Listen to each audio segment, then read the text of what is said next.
so let's get some hula, or not the hula.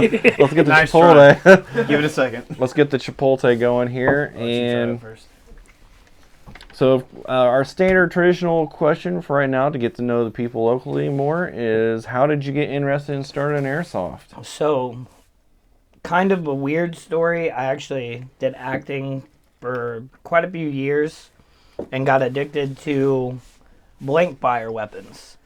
Blank fire, huh?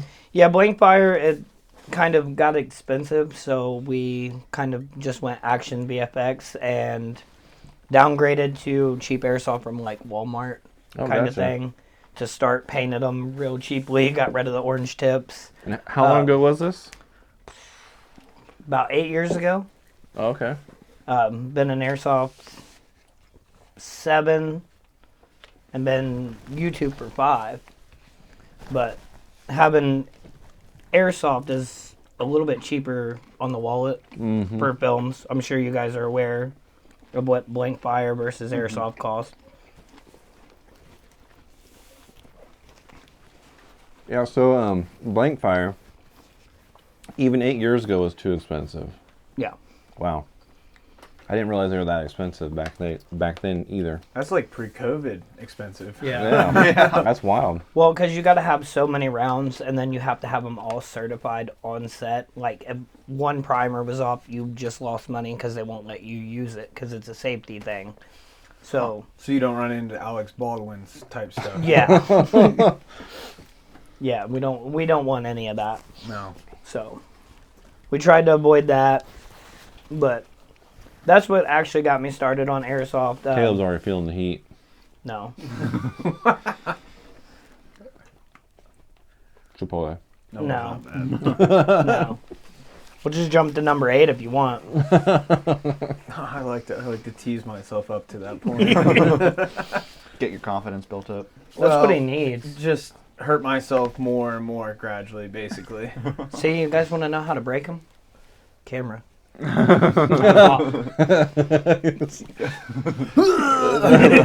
in headlights, though. So you did some acting and stuff with blank fire and anything we would know?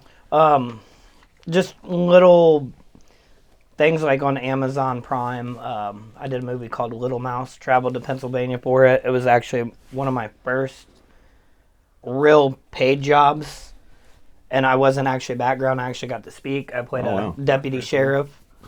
So it was kind of cool because everybody's like, well, you're kind of a jerk anyway most of the time. So, you know. Did they give you the big belt buckle? No, unfortunately, but I did get to wear the King County Sheriff outfit from like The Walking Dead. Oh, that's really cool. So it was like the whole sheriff department set up, and I'm the only one that had the patches on my uniform. Oh, that's really cool. So that was really cool to experience.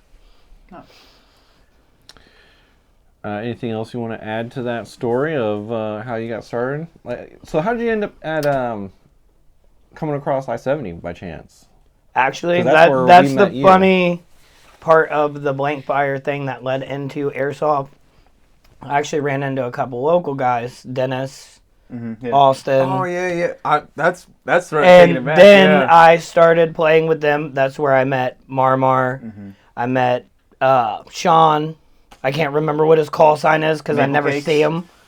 Baby Cakes. Lambert was there. Yeah, that's like all the OG guys I know from way back when I first started too. And then at first everybody's like, oh, well, G2 is going to be doing night games and the owner's kind of rude. And I was like, okay. So I had to brace for that. Started playing, then started reffing there, which we won't talk about that. And any of these cameras or audios. Yeah, so that, at I-70, when we were starting to do night games, so that's where I heard about you, because they were like, yeah, there's only like one ref that's ever around, that's Caleb, and like... That's when they used to chrono. Yeah, that was the only time we chronoed. Used to ref. Yeah. Only one that tried to organize something to make the community, like, positive for once there. Because every other weekend there was some kind of drama, like, always. Boy, do we love drama. Yay. Thank you, man. Does anybody else want one? I grabbed 2 just in case. I got mine hidden off screen somewhere. But that's pretty much how I met most of you guys, and that's why I like the sport, because you never know who you're going to meet, what their backstory is. Somebody could be having like the worst time in life, but they come out to have fun, and that's the best part of the community. Yeah, that's the one thing I love. So were you doing the YouTube thing even back then? That's when I actually started at I-70, when you can see the spawn point from the top of the hill, and then you go to lemonade stand and can just pick them off. Yeah. It was like so easy because the owner, no names, kind of as a rep, he's like, well, you can play. And I'm like, that kind of defeats the purpose of being a rep, because I can't be here, there, and just be dead waiting on being revived and then have to run down the hill and then get lit up again because they think I'm still playing, but I'm trying to be a rep. Yeah. But, yeah, that was the start of the YouTube, started my ghillie suits and all that fun stuff. Yeah.